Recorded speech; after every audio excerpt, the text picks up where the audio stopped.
Hello, it's John here, and I'm back from Ireland. I went there for a week, and I got back a week ago, and I wanted to share some photos with you, and I thought this would be a nice opportunity to not just give you some photos, but also an update video, tell you where we're at, and to just share some of the beautiful new footage that I have from Ireland like this.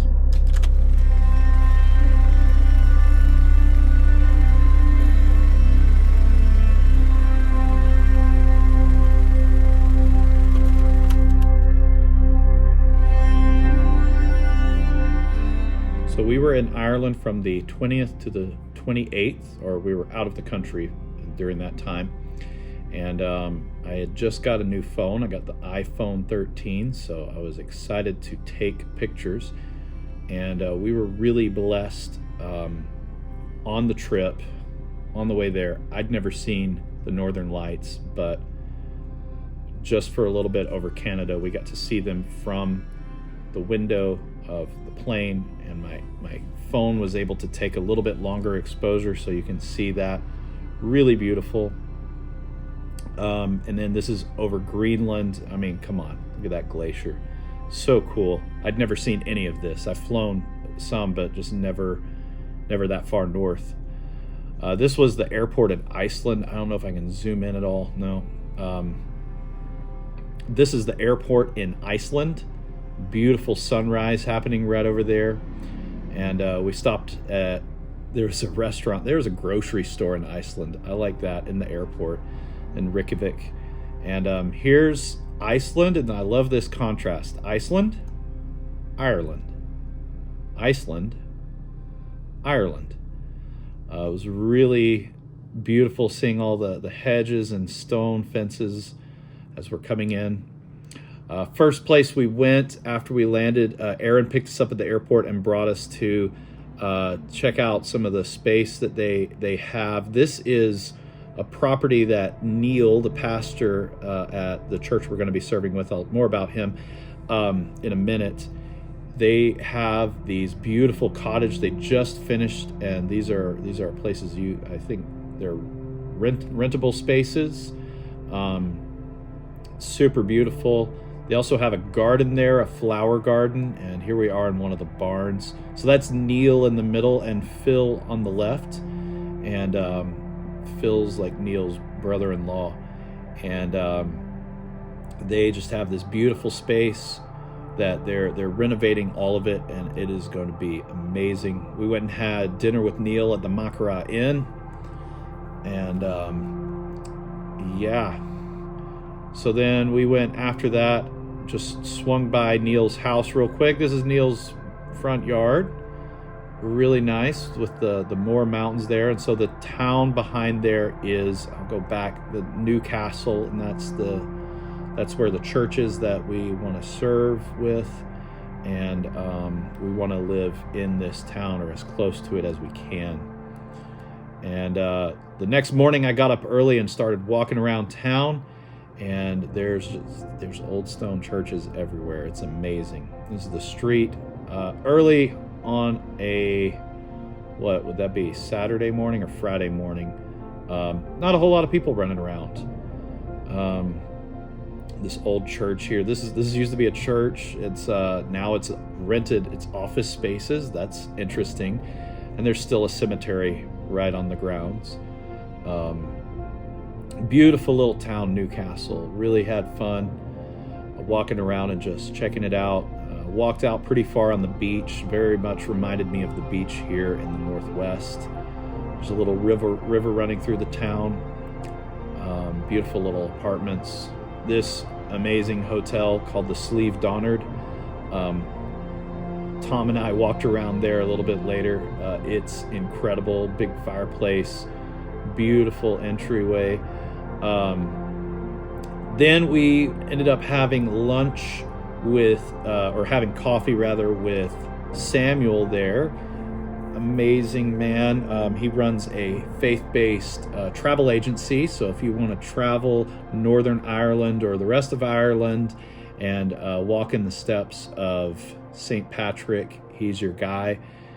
He also introduced me to how to properly eat a scone. That is a scone that was like the size of a softball with butter, whipped cream, and jelly on it. So yeah, that was amazing.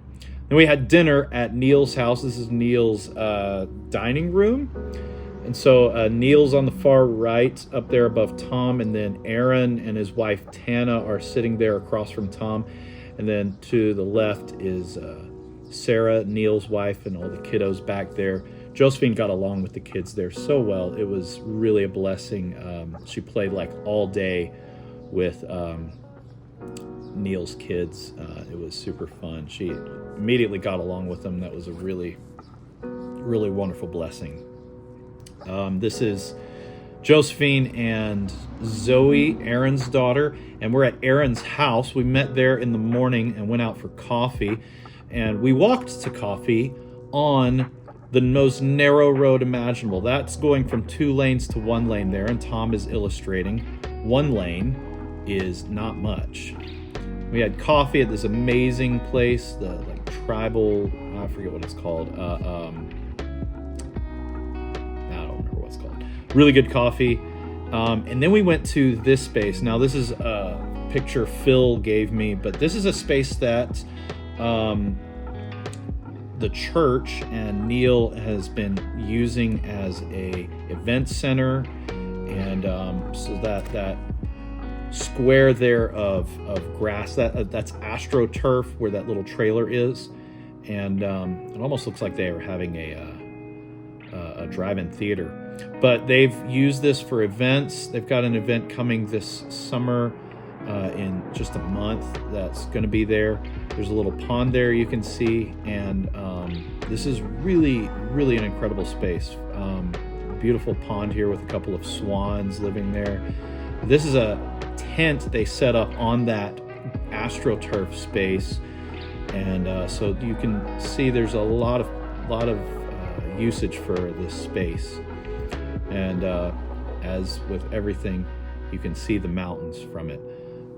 Went back to Aaron's house, called the Glebe House. Beautiful space, beautiful house, really amazing story. Aaron's wife Tana had a dream about a 3-story house, lots of very specific things, and then this was it. This is exactly what was in the dream, and it's next door to a very old church. This church was founded by one of St. Patrick's disciples, so it is a really cool space. Then we went to Castle Welland. This is the Castle Welland Christian Conference Center on the Forest Park. Beautiful space. Beautiful spot. We met with some of Kelsey's oldest friends, Andrew and Jenny, and their 2 kids, Sam and Neve, and we walked the grounds. I got an amazing hero shot. Some stranger took a picture of me with my phone in front of Castle Welland. And then we walked to the grounds, this beautiful garden here. I've got more pictures of it there on my other camera, sorry. That's Neve and Jenny. We got some gelato. That's Sam, and he's really excited about his ice cream. One of the things that we did was played around in the hedge maze, which is the largest hedge maze, I think, in the world. Andrew put me and Tom against the kids, and it was not looking good. So I Googled a satellite map, this image. We still lost. It was like, it's the kind of hedge maze that it could go from fun to really annoying quickly. You could get lost in it for a couple of hours. It was really fun. Thanks for that experience, Andrew. Here's some photos from the middle of the maze. You can see the mountains there, and the kids were playing, and while the adults sat and we just chatted for a little while. Somebody's dog came up and was playing, and they were throwing the stick for him. And then we had dinner and checked out this really cool church here. It was really great seeing Jenny and Andrew. I met them when we went to Ireland in 2008 or 9, and it's just really wonderful to reconnect with them, and looking forward to seeing you guys some more. One last picture there, some of the girls photobombing. And then we stopped at this castle. I can't remember the name of it. Really cool castle. There's castles everywhere. Oh my goodness. I'm just going to cycle through those pretty quick. Yeah, that was Saturday evening. Sunday morning we went to the church. This is Center 61. Amazing service. Really felt at home here. I just love everyone there. It feels so good. Lots of similar teachings to Sozo, and you can just feel like the preparation for what the Lord is about to start doing. Really wonderful, really great to connect with people. David Legg came and spoke. He's got an amazing book that Kelsey had just read, and so it was nice to meet him in person and hear him speak. Later on that evening, Neil took us to the golf course. There's a golf course in Newcastle, and it is the Royal County Down. Look it up. It's a pretty popular course. I think it's the number one rated golf course in the world, which means it's the number one hardest golf course in the world. So I don't know if I'll be learning how to play golf, but that would be the place to learn, because my goodness, it's pretty. Got some good shots of the men of God there, representing really well. I swung a couple of times. I didn't represent my family very well. Next day, Tom, Joe, and I went to Belfast. Beautiful Belfast. And we came upon Belfast Castle. We left really late because I slept until like 2:30. But went to Belfast Castle. It was incredible. Beautiful gardens around it, and this very Beauty and the Beast looking staircase on the back of it. Really incredible castle. And then we went to the Bangor Abbey, the parish of Bangor Abbey. So this is really amazing. St. Patrick went to this location before there was a church there and had a vision of angels singing to the Lord. And it really impacted him, and he named the place Vallis Angelorum, which means Vale of Angels.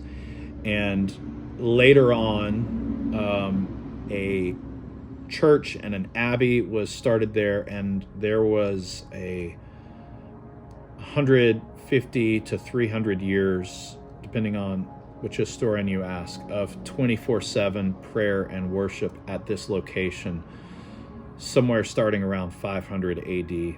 And so it really, really wonderful to be able to go and see that. This is a bell that's it's a sculpture that's there. I thought it looked really cool, but it's kind of more of a tribute to the vision St. Patrick had. And then the next morning, Aaron took us to a couple of really amazing locations. This is St. Patrick's first church that he planted, called Saul Church. Wow, what an incredible church that was. I brought my guitar, we sang in it a little bit. Someday you'll hear that, not in this video, sorry. Such an incredible place. You can really you can taste the history in there. I did get the drone out and get a couple of pictures and videos of it. And then from there we went to the cathedral at Downpatrick. John Wesley preached here at one point. I think he had actually did a couple of times, but they said there were so many people that they couldn't fit inside. So John Wesley was at the top of the hill outside the church, and people just lined the hill all the way down. It's a truly beautiful, beautiful building. This is the inside of it. Had very good acoustics as well. We might have sang in there a little bit. I was glad they let us do it.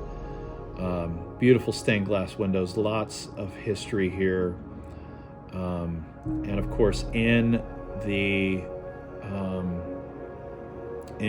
graveyard outside of the church is this giant stone where it is believed St. Patrick himself is buried. So that's incredible. I got a book at a gift shop in town that was Patrick in his own words. It's the two writings of Patrick's I forget what it's called, but his confession, St. Patrick's Confession, and then the letters to the soldiers of Caraudigus, and then some words by Joseph Duffy in there.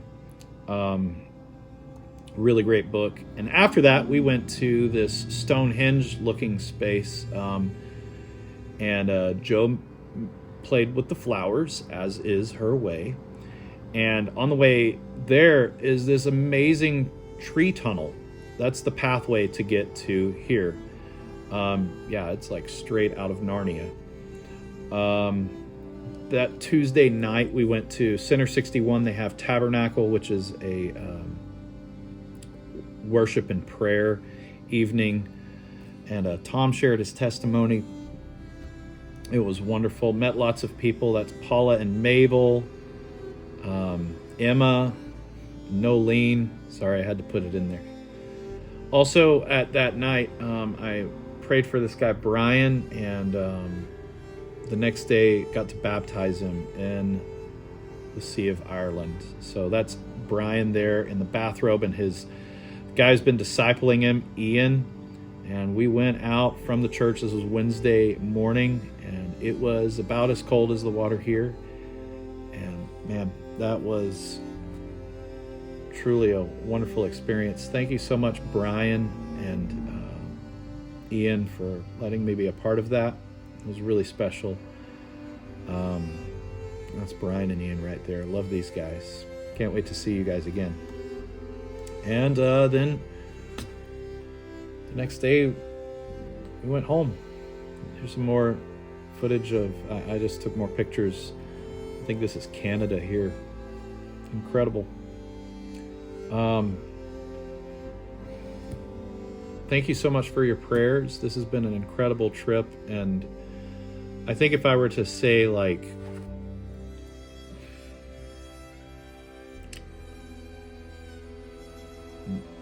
there have been like certain verses that have been really impactful in my life. They've kind of been the verse for the season, and I felt like on this trip, I really had a certainty of my calling. That verse in 2 Peter, make your calling and your election sure. And I just felt such a huge confirmation from the Lord that this is the time. It's the time to go, and I'm so excited for it. It was great to get Josephine to come. She had a wonderful time. She's kind of come out of her shell since she got home, but she really had a fun time. And I'm just looking forward to what the Lord is going to do in this next season. Thank you so much for your prayers and for your support. If you haven't gone to arterministries.org and checked out what we're doing, you can stay up to date on how to pray for us, or if you'd like to help us out financially, if you'd like to support the ministry there, you can do that as well. Thank you so much, and God bless you.